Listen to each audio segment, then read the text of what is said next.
उकसाया जाए और फिर दोबारा से हरियाणा के अंदर खासतौर से 10 सीटों का जिसकी बात कर रहे हैं, 10 सीटों की जो बात कर रहे हैं, उसमें दो फाड़ करने का या जातिगत रूप देने का, ऐसा मतलब क्या कांग्रेस में जाने के बाद वो दूध के दूल्हे हो गए क्या?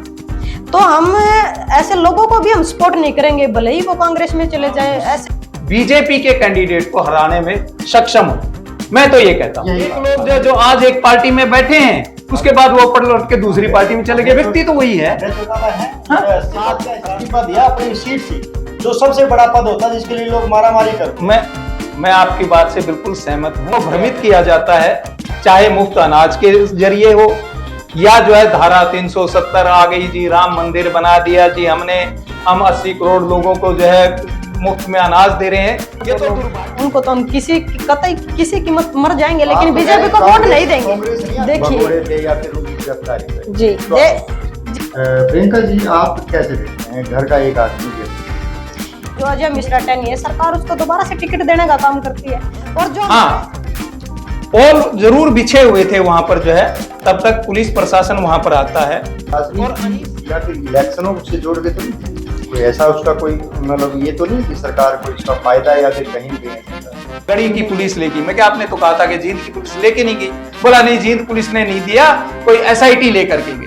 कि किसान का भला तब तक नहीं हो सकता, तब तक किसानों के बच्चे या फिर हमारा जो ग्राउंड पे जो किसान जिसने संघर्ष करके देखा, जिसने लड़के देखा है, तब तक वो उस कुर्सी पे जा करके नहीं बैठेगा। सरकार में दे देते हैं MSP, आज हुआ MSP की बात करते हैं, कांग्रेस वाले दे देते, आम आदमी पार्टी वाले दे दें, कोई तो दे, कोई तो पैरवी करे किसानों की। केवल अकेली बीजेपी जिम्मेदार नहीं है। और बोला है कि हमारी सरकार आती है तो क्या राहुल गांधी की सरकार नहीं थी बीजेपी से? अभी 10 साल के बाद करके निकला। देखिए क्या एक चेहरा तो हमें देखना पड़ेगा कि किसे देखते हैं आप, अपनी नजर में किसे देखते हैं हम किसान का भला कर पाए। हम देखिए आज के जो मौजूदा हालात चल रहे हैं और जो पार्टियों के हालात हमने देखे, आज के लिए हम देख उसी को मिलेगा जो किसान हित की बात करेगा, आम जन की बात करेगा, समाज सेवा की बात करेगा, रोजगार की बात करेगा, बच्चों के भविष्य की बात करेगा और बात करेगा जो इस देश को आगे ले जाने की, और बात करेगा जो सभी को रोजगार। नमस्कार, मैं पवन रावत सिटीजन में आपका स्वागत करता हूँ। जैसे आप देख रहे हैं, बहुत लंबे समय से किसानों को धरनों से उठाया जा रहा है, घरों से उठाया जा रहा है, सरकार अत्याचार कर रही है और जेलों में उनको बंद कर दिया है, जिसका परिवार को भी कोई अता पता नहीं। उसी विषय को लेकर हमारे साथ हैं प्रियंका जी और हमारे साथ हैं कैप्टन साहब भूपेंद्र जी। हम बात करते हैं। सर नमस्कार। नमस्कार प्रियंका जी, नमस्कार जी। नमस्कार। आप हमें बताएं सर कि आज जो प्रकरण हुआ, जो आपने प्रदर्शन निकाला, सरकार का पुतला फूका, तो वो क्या? सबसे मैं खटकर टोल से पिछले 2021 से मैं जुड़ा हुआ हूं और तब से लगातार जो है किसान संगठन के साथ जो है अपनी भागीदारी, अपनी सेवा जो है मैं दे रहा हूं।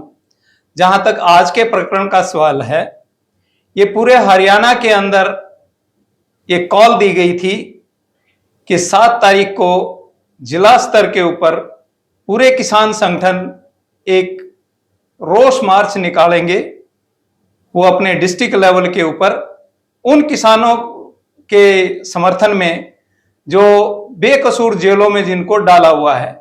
और आज का जो ये प्रकरण था पूरा, जिस तरीके से ये चला है, तो उन्हीं के समर्थन में ये आज का पूरा प्रोग्राम था।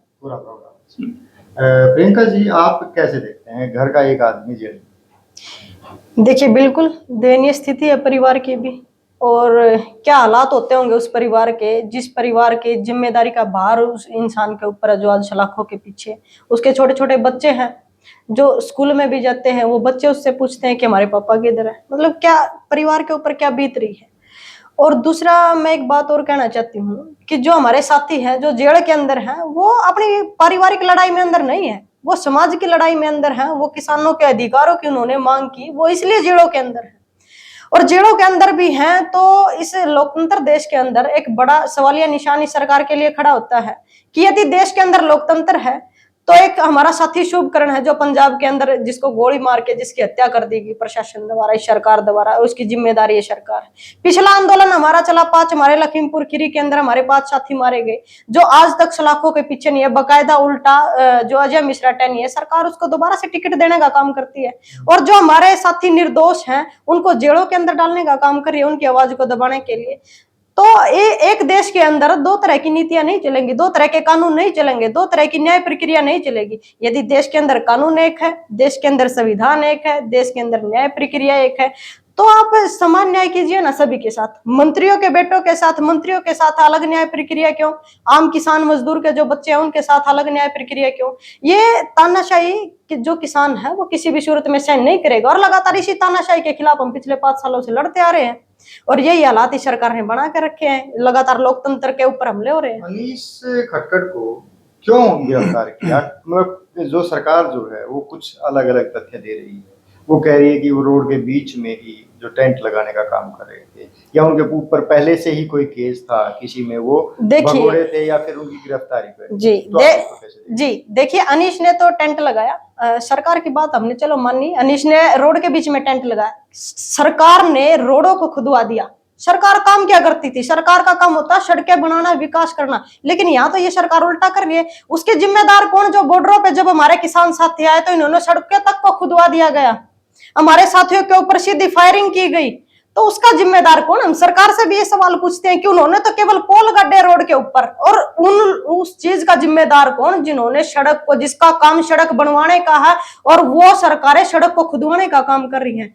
तो यदि वही बात बार बार आती है, ये इस देश में कानून है तो सबके लिए समान होना चाहिए, ना कि केवल किसानों के लिए और सरकार के लिए अलग। आप बिल्कुल सही कह रहे हैं कि मेरा जो अभी आज का हमारा जो विषय है वो बच्चे जो जेल में है वो है। किसानों का आंदोलन बहुत लंबे समय से चल रहा है, उसके ऊपर बहुत बार वार्तालाप सभी की हुई है, सभी को पता है, आम जन को भी पता है कि किसान दुखी है और वो सड़कों पे है। ये भी तकरीबन सभी लोग जानते हैं कि जितना भी किया गया है ये, अब की बार कम से कम किसानों के द्वारा कोई रोड बंद नहीं किया गया, जाम नहीं किया गया। मुझे जहाँ तक याद है, क्योंकि मैं चंडीगढ़ भी उधर भी रहा, अम्बाला भी रहा, दरबाड़ा वाले भी रहा, जींद में मैंने देखा था, तो उसमें सरकार के द्वारा रोड बंद किए गए थे, इसमें कोई दुराई नहीं है। आप भी मेरी बात से सहमत होंगे।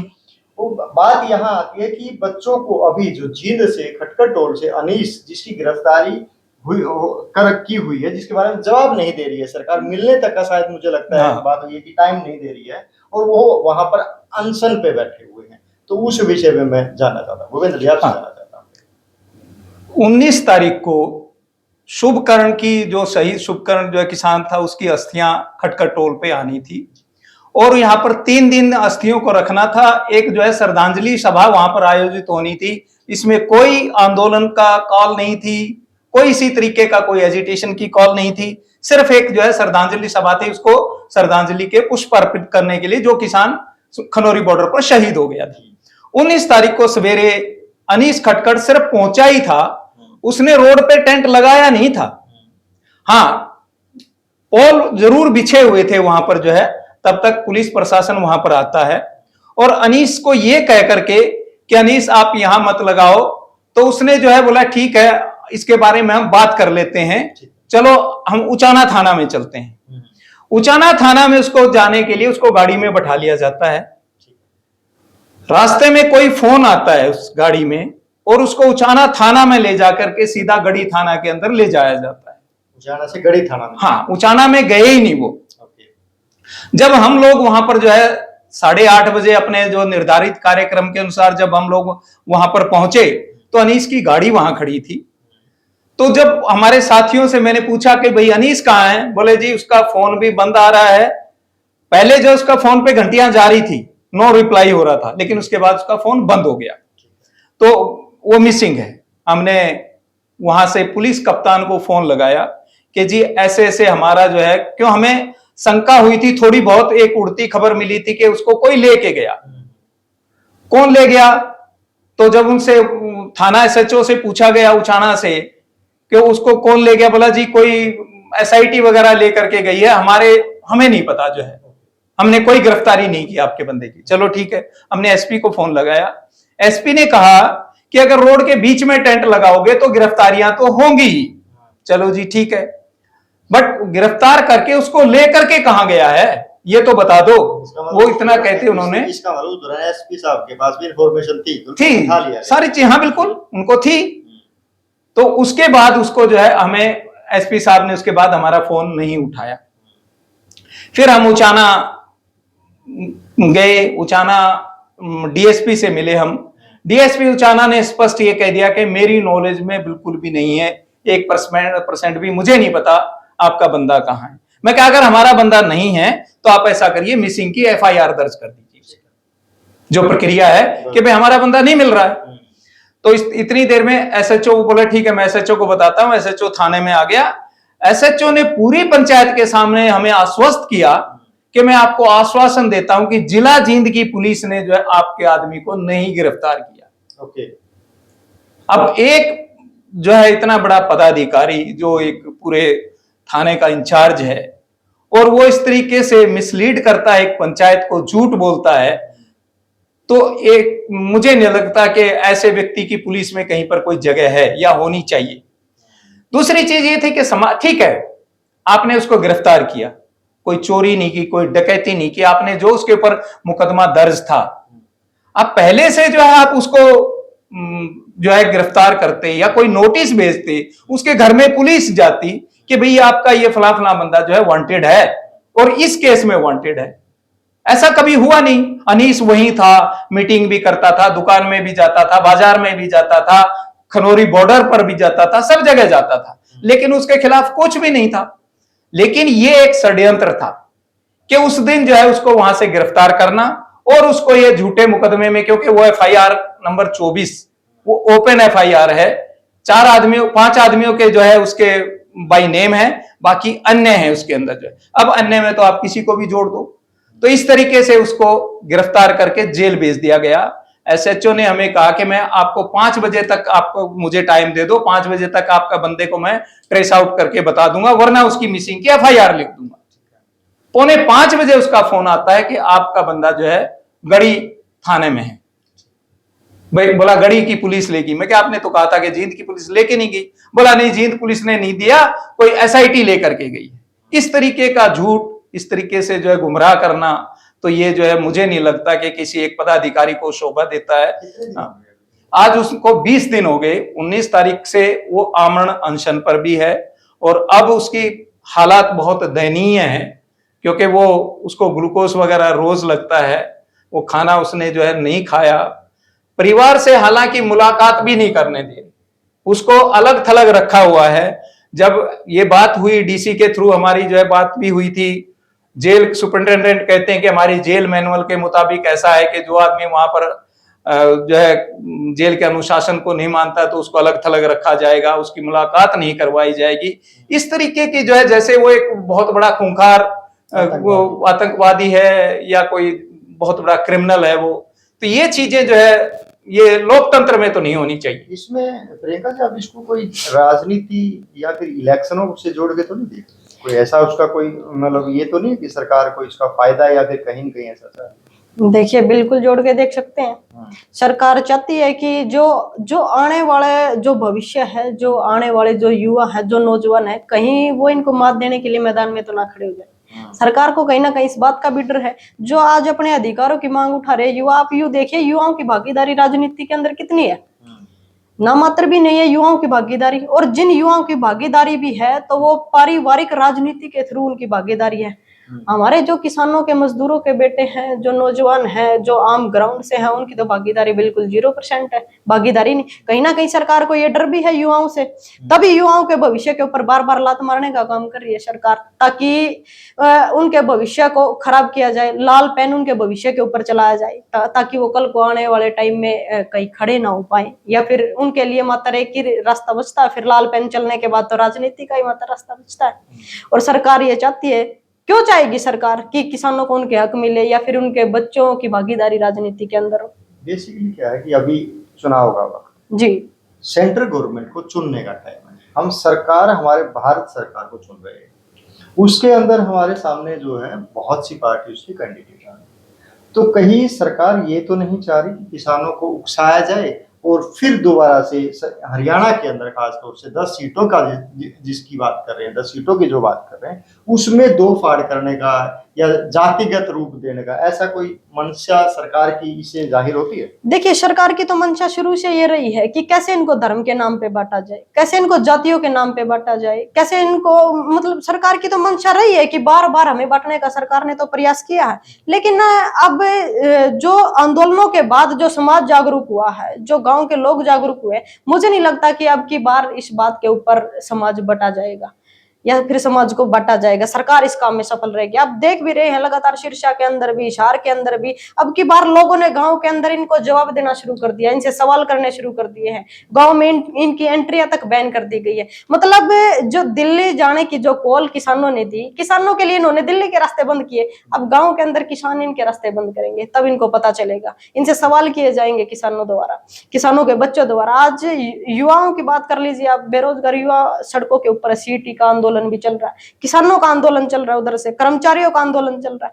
कोई हर एक वर्ग की हम बात कर ले तो कोई वर्ग सुखी नहीं है, हर सड़कों के ऊपर है। और उसका मैं कहूंगी कि इस चीज का इलाज तभी होगा, तभी ये गांव में आएंगे और हम इनसे सवाल करेंगे भरी पंचायतों में। आपके क्या सवाल रहेंगे? मैं वन बाय वन आपसे जानना चाहता हूँ कि आप क्या सवाल, क्या क्वेश्चंस जो है वो आप चाहते हैं लोग पूछे, आप लोग भी पूछें उन नेताओं से जो आने वाला हमारा फ्यूचर डिसाइड करेंगे, जो हिंदुस्तान की सबसे बड़ी पंचायत में बैठेंगे। क्या क्वेश्चन होने चाहिए? आप अपने माध्यम से, हमारे चैनल के माध्यम से क्या कहना चाहेंगे उस जनता को कि क्या क्वेश्चंस पूछे जाएं, चाहे वो किसी भी पार्टी को? हमारे क्वेश्चन सिर्फ वही रहेंगे जो सरकार ने अपनी मैनिफेस्टो में जो सपना युवाओं को दिखाया। 75% रोजगार का सपना सरकार ने दिखा, 2 करोड़ युवाओं को रोजगार देने की बात इस सरकार ने की, किसानों को 15 लाख उनके खाते में देने की बात सरकार ने कही, किसानों को उनके MSP देने की बात इस सरकार ने कही। ये सरकार बनने से पहले यही वो सरकार थी जिन्होंने ये बात कही थी कि हमें सरकार आने के बाद हम किसानों को उनका हक देंगे, उनका MSP गारंटी कानून बनाएंगे। लेकिन आज तक की सरकार पे नहीं बन पाया है। OPS की बात कर लीजिए, वो कर्मचारी रोड के ऊपर आकर के लड़ रहे हैं, वो OPS की बात हमारे कर्मचारी भाई गांव में उठ करके करेंगे, हर एक मुद्दे पर करेंगे। जो सपना ये हर एक वर्ग को दिखा रहे हैं, जो किसानों को दिखा रहे हैं, जो युवाओं को दिखा रहे हैं, तो जुमले कह रहे हैं ना, उन्होंने तो ऊपर प्लेटफॉर्म पे आके अमित शाह जी ने ये बयान दिया है कि ये तो सब एक जुमले थे। जुमले थे तो जुमलों का जवाब देंगे फिर लोग। वो तो कह रहे हैं कि ये तो एक जुमले थे। उन्होंने ऊपर प्लेटफॉर्म पे, मैंने आज तक के एक चैनल का मैं नाम लेता हूँ, वहां पर इंटरव्यू में उन्होंने फेस टू फेस कहा कि कुछ जुमले जब इलेक्शंस होता है उसके अंदर छोड़े जाते हैं जिनको पूरा करना नहीं होता। जी, वो जुमले इनके तब तक लोगों ने सुने और तब तक लोगों ने उनके माने, तब तक लोग जागरूक नहीं थे, तब तक इनके जाल में, इनके चंगुल में लोग फंसे रहे। लेकिन अब फंसने वाले नहीं है, अब इनके हालात बहुत बुरे होने वाले हैं। और उसका एग्जाम्पल हम लगातार अब देख भी रहे हैं। गाँव के अंदर बहुत अच्छा रिस्पॉन्स गाँव वाले दे रहे हैं। इनसे बार बार सवाल करके इनको गाड़ियों में, गाँव की सीम में भी नहीं घुसने दिया जा रहा है, इनको सड़क के ऊपर ही दौड़ाया जा रहा है। और यही हालात हर एक पार्टी के होने वाले हैं। और पार्टियों की यदि मैं बात करूं, देखिए केवल बीजेपी नहीं, यदि किसानों की तो हम बात कर ले तो केवल बीजेपी ही इसकी जिम्मेदार नहीं, इससे पहले कांग्रेस भी रही है। मैं तो हमारा किसान जो है वो किसके साथ जाए? हमारा किसान जाए, हमारा किसान जाए। मैंने बताया आपको, अलग अलग पार्टियों की सरकार रही है। देखिए वो हमारे महापुरुष हुए, चौधरी चरण सिंह जैसे, चौधरी छोटू राम जैसे, जिन्होंने किसानों का हित चाहा, जिन्होंने किसानों का भला चाहा, जो निस्वार्थ भाव और ईमानदारी के साथ हमारे किसानों के साथ खड़े रहे। वैसा ही चौधरी चरण सिंह और वैसे ही चौधरी छोटू राम की अब जरूरत है, जो गाँव से निकल करके निकले। देखिए क्या कि एक चेहरा तो हमें देखना पड़ेगा कि किसे देखते हैं आप अपनी नजर में, किसे देखते हैं हम किसान का भला कर पाए। हम देखिए आज के जो मौजूदा हालात चल रहे हैं और जो पार्टियों के हालात हमने देखे, आज के लिए हम देखते हैं तो सिर्फ हम अपने बीच के आदमी को देखते हैं। क्योंकि कहां, कैसे, कौन सी पार्टी? जब तक हम किसी पार्टी से नहीं, जब तक हमारे बीच का आदमी वहां जा करके नहीं बैठेगा, हमारी बात नहीं करेगा, तब तक हमारी बात नहीं बनेगी। कौन लगता है आपको जींद के अंदर? मैं बात करता हूँ जींद, आपके तो 2 एरिया आते हैं, जींद के अंदर सोनीपत भी आता है, कहीं कहीं हिसार का एरिया भी आता है। कुर्सी तक जाने के लिए, अपनी कलम चलाने के लिए, अपनी नीतियां बनाने के लिए किसी पार्टी की जरूरत नहीं होती। कुर्सी की जरूरत होती है जी। आप नीति बनाने के लिए आपको वो तो खैर कुर्सी तो चाहिए, क्योंकि देखिए, बहुमत चाहिए, कुर्सी- सरकार बनाने के लिए कुर्सी बहुमत चाहिए, चाहिए। उसके लिए पार्टी की जरूरत नहीं आप होती।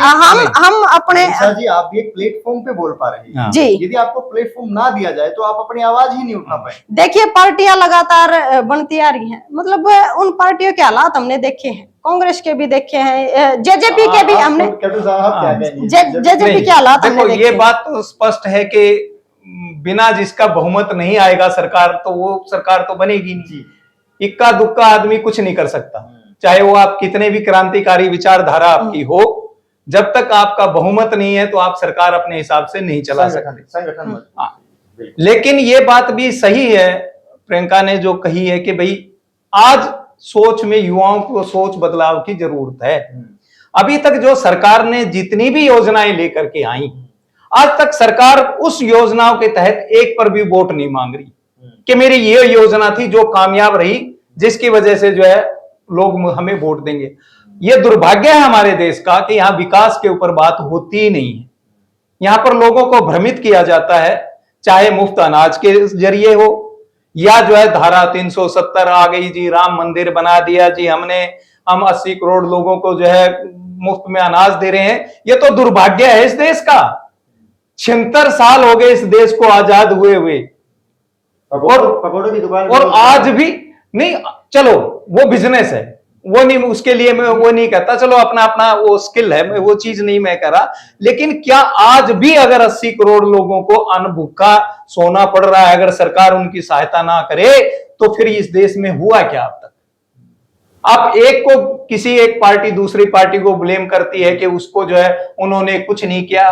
जो चीजें हुई हैं अभी तक भी तो देश चला ही है, ऐसा नहीं कि देश जो है अभी चलना शुरू हुआ है। देश तो 1947 में आजाद हो गया था, उसके बाद से बहुत कुछ हुए हैं। IITs खुली, IIMs खुले, उसके बाद जो है एम्स खुले हैं। तो ये चीजें नहीं है कि पहले कुछ हुआ नहीं, हुआ। लेकिन आपके विकास में जनहित के लिए, जनमानस के भलाई के लिए आपने क्या किया, ये चीज अभी तक जो है कोई भी सरकार सामने आकर के बात नहीं कर रही। साहब बिल्कुल सीधी बात मैं जानना चाहता हूँ कि आपको क्या लगता है किसान का भला कौन कर सकता है, कौन सी पार्टी कर सकती है? देखिए इंडिविजुअल की मैं बात नहीं करता, इंडिविजुअल तो टिकट किसका है या निर्दलीय कौन लड़ रहा है हम बात करेंगे सोनीपत और हिसार की। तो सोनीपत और हिसार में कौन सी पार्टी या कौन सा चेहरा भला कर सकता है किसान का? पवन, मैं पहली बात तो इस चीज के लिए मैं आपको ये नहीं कह सकता कि भाई कौन आदमी जो है यहाँ पर चुनाव में कौन सी पार्टी में, किसी पार्टी का पक्षधर नहीं हूं, न मैं किसी पार्टी का मेंबर भी नहीं हूं। लेकिन मैं ये कहता हूं कि राजनेता, कोई ऐसा राजनेता हो जो जनमानस की बात करने वाला हो, जो उसकी आवाज को बुलंद करने वाला हो। परंतु वही तो लोग हैं, एक लोग जो आज एक पार्टी में बैठे हैं, उसके बाद वो पढ़ लौट के दूसरी पार्टी में चले गए, व्यक्ति तो वही है। अभय चौटाला है, हाँ? इस्तीफा दिया हिसार से, हाँ? अपनी सीट से इस्तीफा देने के इलाहाबाद से इस्तीफा देने के बाद किसानों के लिए पहला ही एक ऐसा नेता है हरियाणा के अंदर जिसने किसानों के कानूनों के खिलाफ और किसानों के साथ इस्तीफा दिया अपनी सीट से, जो सबसे बड़ा पद होता है जिसके लिए लोग मारामारी करते हैं। मैं आपकी बात से बिल्कुल सहमत हूं कि अभय चौटाला ने वाकई में जो है किसानों के समर्थन में इस्तीफा दिया था। परंतु परिस्थितियां ये भी देखनी है कि आज जो चुनाव है वो नेशनल लेवल का है, पूरे देश की सरकार चुनी जानी है। क्या अभय चौटाला उस सरकार को बनाने में सक्षम है या नहीं है? वो किसी का साथ दे सकते नहीं, वही तो चीजें होंगी। फिर तो आप कह रहे हैं कैप्टन साहब कि दो ही पार्टी है, इसका मतलब तो या तो कांग्रेस में जाओ या बीजेपी। मैं भी यही देखो, अगर वाकई में इस देश को सही तरीके से चलाना है, नेशनल लेवल की पार्टी अलग होनी चाहिए और रीजनल पार्टियां अलग होनी चाहिए। मेरी अपनी निजी राय है, क्योंकि बाकी देशों में भी ऐसा ही होता है। अमेरिका लगा लो, कनाडा लगा लो, आप उन देशों के अंदर जो है नेशनल लेवल की उनकी अपनी पार्टियां हैं, वो अपनी अपनी विचारधारा लेकर के लोगों के बीच में जाते हैं, लोग उनको समर्थन देते हैं। अपने यहां तो जो है ये सिस्टम ही अलग है कि आप रीजनल पार्टी जो बनी है सिर्फ एक प्रदेश के लिए, क्योंकि उसने मुद्दे उस प्रदेश के उठाए हैं, आपका मैनिफेस्टो भी उसी प्रदेश को लेकर के बनेगा, न कि पूरे राष्ट्र को लेकर के। अब राष्ट्र हित के फैसले वो कैसे लेगी?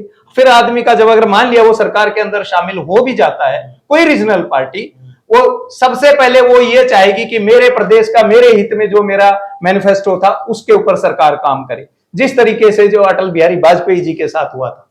कि इतने दलों की सरकार जो है वो सरकार को रोज जो है घेरे बैठे रहते थे कि आप मेरा काम करो, मेरा काम करो, मेरा काम करो। इस तरीके से काम नहीं होता है। सरकार जो है सही बात कि अटल बिहारी वाजपेयी जी के टाइम पे ना गठजोड़ था, गठबंधन था, आडवाणी जी उनको इकट्ठा करने में लगे रहते थे। लेकिन हकीकत क्या है कि फिर उनको बहुमत देने के बाद भी तो लोग खुश नहीं है। उनको बहुमत दे दिया लोगों ने, बहुमत पूरे बहुमत के साथ आ गया, तो किसी को जवाब नहीं देना था। फिर क्या किया? क्योंकि नीयत नहीं थी। अब जो है उनकी नीयत नहीं थी राष्ट्र को के जो है आगे ले जाने की, क्योंकि कोई इनके पास रोड मैप ही नहीं था। ऐसा ना युवाओं के लिए कोई रोड मैप था, ना इस देश की इकोनॉमिकल डेवलपमेंट का कोई रोड मैप इनके पास था। इनके पास एक ही रोड मैप था कि भाई अपने लोगों का भला करो और उनको जो है व्यापार दो। आप जो है देख लो कितने भी इंस्टीट्यूट, जितने गवर्नमेंट इंस्टीट्यूट थे जहां पर लोगों को एम्प्लॉयमेंट मिलती थी, अगर आप उनको प्राइवेट हाथों में सौंप दोगे, जो सरकार सक्षम है हर चीज में, अगर वो उसको नहीं चला रही है, चला पा रही है, एक प्राइवेट कंपनी उसको कैसे चला देगी, आप ये बताइए। लेकिन ये चीजें जो हुई, ये यहां पर जो है बैंकों का राष्ट्रीयकरण इंदिरा गांधी जी ने किया था। उस टाइम पर इसलिए करना पड़ा कि बैंकों में इस तरीके से व्यवस्था होगी कि जिस बैंक के पास पैसा हो गया वही लेकर के भाग के दिवालिया बन गया, हो गया। सरकार को जो है हस्तक्षेप करना पड़ा और इनको जो है जितने भी ये संस्थान थे इनको सरकार ने अपने अंडर लेना पड़ा। सरकार इनको चलाए, आप क्यों नहीं चला सकते? आपके पास मैन पावर इतनी ज्यादा है। मैं आपका एक पॉइंट जरूर मैं आपसे डिस्कस करना चाहूंगा, वो था मनरेगा का पॉइंट। आप जो है मनरेगा की एक स्कीम गवर्नमेंट लेकर के आई। हमने किसानों ने एक बात रखी थी कि आज जो किसानी के अंदर जो सबसे बड़ी समस्या आ रही है वो आ रही है एग्रीकल्चर लेबर की। कृषि मजदूर नहीं मिल रहे हैं काम करने के लिए। आप मनरेगा को कृषि के साथ जोड़ दीजिए, उसको रोजगार मिलेगा और किसान को मजदूर मिलेगा, उसका डबल फायदा है। आप बेशक वेजेज बढ़ा दो उसकी, उसमें आधा 50% गवर्नमेंट पे कर दे, 50% किसान उसको पे कर दे, उसकी भी जो है रोज ज्यादा उसकी इनकम बढ़ेगी और इधर किसान का भी काम चलेगा। लेकिन इनके ऊपर सरकार काम नहीं कर रही। बिल्कुल आपकी बात सही है, आप बिल्कुल सही कह रहे हैं। बेसिक मुद्दा क्या है कि वो लागू कौन करे, वही तो हम बात कर रहे हैं। हिसार और जिंदगी हमारे दो, हिसार और सोनीपत हमारे दो लगते हैं में यदि हम बात करते हैं तो दोनों में किसको चाहिए? आप क्या किसान, यहाँ के किसान, हम यहाँ के किसानों की बात करते हैं, आप दोनों ही इस एरिया से आते हैं, आपके दोनों के वोट भी इसी एरिया में हैं। तो मैं केवल सीधा सीधा यही तो जानना चाह रहा हूँ कि किसे लेके आया जाए जो ये सारी आपकी बातें अपने सेंट्रल गवर्नमेंट में हमारे लिए लागू कर पाए। देखो, विश्वास तो किसी ना किसी लेवल पे करना ही पड़ेगा राजनीति। मैं वही कह रहा हूं आपको कि अब भारतीय जनता पार्टी को लगातार 10 साल से देखते आ रहे हैं हम लोग। जेजेपी को भी देख लिया, बीजेपी को भी देख लिया, कि जो इनकी नीतियों को भी देख लिया, इनका काम करने का तरीका भी देख लिया। अब इसके बाद जो पार्टी, मैं ये कहता हूं कि आज पार्टियों से ऊपर उठ करके नेशनल हित में सोचने की बात है। मैं तो सभी किसानों को और मजदूरों को एक बात कहना चाहता हूं आपके चैनल के माध्यम से, आप उस कैंडिडेट को सपोर्ट करो आपके इलाके में जो आप उस बीजेपी के कैंडिडेट को हराने में सक्षम हो। मैं तो ये कहता हूं। यही बात मैं यही जानना चाहता था। बेसिकली प्रियंका जी थोड़ा सा गोल मोल बात कर गई और भूपेंद्र जी ने भी बहुत लंबे डिस्कशन के बाद पॉइंट की बात हमें बताई कि जो कैंडिडेट बीजेपी को हराए, चाहे कैंडिडेट किसी भी पार्टी का हो, किसानों के लिए ये आह्वान करते हैं या किसान उसी को वोट देना चाहते हैं, जैसा भूपेंद्र जी बता रहे हैं। प्रियंका जी आप बताइए, आप इस बात से कितना सहमत हैं? देखिए, इस बात से हम बिल्कुल सहमत हैं, लेकिन इस बात के ऊपर भी एक बात आती है। देखिए, चौधरी जो वीरेंद्र सिंह है वो पहले बीजेपी में थे, उसके बाद अब वो कांग्रेस में चले गए। क्या उन्होंने उन कानूनों के ऊपर साइन किए थे और उसके बाद वो कांग्रेस में चले गए ये कह करके कि मुझे खेद था जो किसानों के ऊपर, पहलवानों के साथ हुआ, जो किसानों के साथ हुआ? मतलब क्या कांग्रेस में जाने के बाद वो दूध के धुले हो गए क्या? तो हम ऐसे लोगों को भी हम सपोर्ट नहीं करेंगे, भले ही वो कांग्रेस में चले जाए। ऐसे लोग जो हमारे 750 किसानों की मौत के जिम्मेदार हैं और उसके बाद वो केवल अपने परिवार के भले के लिए, अपने परिवार की राजनीति के लिए और वो छोड़ करके भाग जाते हैं और फिर कांग्रेस में चले जाते हैं। बीजेपी उनको टिकट नहीं देती, टिकट के लिए वो कांग्रेस में चले जाते हैं। ऐसे लोगों को भी हम सपोर्ट करने वाले नहीं। अब की बार सारी चीजों को ध्यान में रख के तब हम अपना एक कीमती वोट का प्रयोग करें। आप सही कह रहे हैं। यदि कांग्रेस में चले गए तो फिर क्या आप दूसरा आपका कोई सही आदमी और बीजेपी में चला जाए, वो सीट ले आता, टिकट ले आता है, तो फिर क्या आप वीरेंद्र के विपक्ष में वोट देने के लिए आप उसको वोट देंगे? बिल्कुल नहीं देंगे। देखिए बीजेपी को तो हम वोट दे नहीं गए, क्योंकि हमारे 750 किसानों की जो जिम्मेदार जो लोग हैं उनको तो हम कतई किसी कीमत मर जाएंगे, लेकिन बीजेपी को वोट नहीं देंगे। कांग्रेस नहीं, आप वीरेंद्र डुमरखा को वोट नहीं देंगे, बात यहाँ कह रहे हैं। देखिए हम वीरेंद्र डुमरखा को की ही बात नहीं कर रहे हैं, हम केवल कांग्रेस की वो बात भी कर रहे हैं कि जो लोग बीजेपी को छोड़ करके और कांग्रेस के अंदर चले गए, जी बिल्कुल उस आदमी को भी हम वोट नहीं देंगे, क्योंकि ये केवल अपनी परंपरागत जो राजनीति है, अपनी पारिवारिक राजनीति का लाभ उठाने के लिए एक दूसरे की पार्टियां चेंज करे। तो अब की बार मैं ये कह रही हूँ कि सारी चीजों को ध्यान में रख करके वोट किया जाएगा। आपकी ये बात भी है, तो देखिए पॉइंट भी है कि यदि आप किसी न किसी पार्ट में पहले क्या गए, कांग्रेस से उठ के बीजेपी में चले गए, फिर बीजेपी से कांग्रेस में आ गए, तो वही आदमी है, पार्टियां बदल रही हैं, चेहरे वही है, ठीक है। तो ये ऐसा कुछ चल रहा है जो आप कह रहे हैं, और आप कह रहे हैं कि जो कांग्रेस से बीजेपी इसमें ऐसे कूदते हैं, आप उनको वोट नहीं देंगे तो किसी भी पार्टी से टिकट लेके आए। जी हम तो नहीं, हमने यही तो कहा, हम किसी पार्टी को सपोर्ट कर ही नहीं रहे कि हम कांग्रेस को वोट देंगे, हम एनएलओ को देंगे, हम जेजेपी को देंगे, या नहीं। मैंने तो ये कहा कि जो कैंडिडेट सक्षम है उस बीजेपी के कैंडिडेट को हराने में, चाहे वो इंडिपेंडेंट ही क्यों ना हो, हम कहेंगे आप उसको सपोर्ट करो, पार्टी को नहीं। और ये बात प्रियंका ने सही, इन दल बदलों का क्या भरोसा है, अगर आज बनने के बाद वो दोबारा फिर उस पार्टी में नहीं चलेगा, क्या गारंटी है इस चीज की? ये पब्लिक के बीच में कोई गारंटी लेकर के थोड़ी आते हैं। तुम लो ना एफिडेविट दो कि मैं ताउम्र जो है इस पार्टी के साथ रहूंगा, मैं ये पार्टी नहीं बदलूंगा, ऐसे भी एफिडेविट आप गांव में आकर के दो ना लोगों को। लेकिन ऐसा है नहीं ना, ऐसा होता है, ये अवसरवादी लोग हैं, इनको जैसा मौका मिला उस तरीके से काम करते हैं, सिर्फ एक लोगों को भ्रमित करने के लिए कुछ जो है एक लोक लुभावन नारे लेकर के आते हैं, जुमले, और उससे लोग उनको भ्रमित होकर के उनके जाल में फंस जाते हैं। तो अब की बार आप समझदार बने लोग और समझदारी से वोट दें जो है। बिल्कुल। प्रियंका जी धन्यवाद, कैप्टन साहब आपका भी धन्यवाद हमारे साथ जुड़ने के लिए। ये हमारे साथ प्रियंका जी और कैप्टन साहब थे, उन्होंने बेबाकी से अपनी बात रखी और हमें बताया कि किसे तो वोट दें, और अनीस खटकर के बारे में भी उन्होंने पूरे खुलासे किए कि क्यों गिरफ्तार किया, कैसे गिरफ्तार हुए और अभी उनका क्या चल रहा है। आज इन्होंने प्रोटेस्ट भी किया था उनको बाहर निकलवाने के लिए, 2 बच्चे अम्बाला के और एक जींद का बच्चा जो जेलों के अंदर बंद है, जिनके लिए इन्होंने आज हरियाणा लेवल पे यहाँ पे रैली की थी और सरकार का पुतला भी फूका था। उसी विषय को हमने बात किया। उसके बाद हमने बात की सरकार कौन सी अच्छी कौन सी बुरी, हमने बात की कि कौन सा नेता अच्छा कौन सा नेता बुरा, हमने बात की अभय चौटाला की, हमने बात की जेजेपी की, हमने बात की बीजेपी की, और हमने बात की कांग्रेस की भी। अभी साफ स्पष्ट शब्दों में जो निकल के आया, भूपेंद्र जी ने और प्रियंका जी ने हमें जो बताया कि उसे वोट देंगे जो बीजेपी के कैंडिडेट को हराएगा, और उसे वोट बिल्कुल भी नहीं देंगे जो कभी बीजेपी में और कभी कांग्रेस में आदान प्रदान कर रहा है। वोट उसी को मिलेगा जो किसान हित की बात करेगा, आम जन की बात करेगा, समाज सेवा की बात करेगा, रोजगार की बात करेगा, बच्चों के भविष्य की बात करेगा, और बात करेगा जो इस देश को आगे ले जाने की, और बात करेगा जो सभी को रोजगार देने की और किसान हित की। इसी के लिए आप अपने आप चूज कर सकते हैं कि कौन सा कैंडिडेट आपके लिए सही है, किस एरिया में कौन सा आदमी आपके लिए सही है, और कौन सी सरकार आपका भला कर सकती है बीजेपी को छोड़कर। धन्यवाद, नमस्कार, जय हिंद। जुड़े रहे सिटीजन के साथ, इसे लाइक व सब्सक्राइब जरूर कर दें ताकि मेरी वीडियो आप तक पहुंचती रहे। धन्यवाद, नमस्कार, जय हिंद।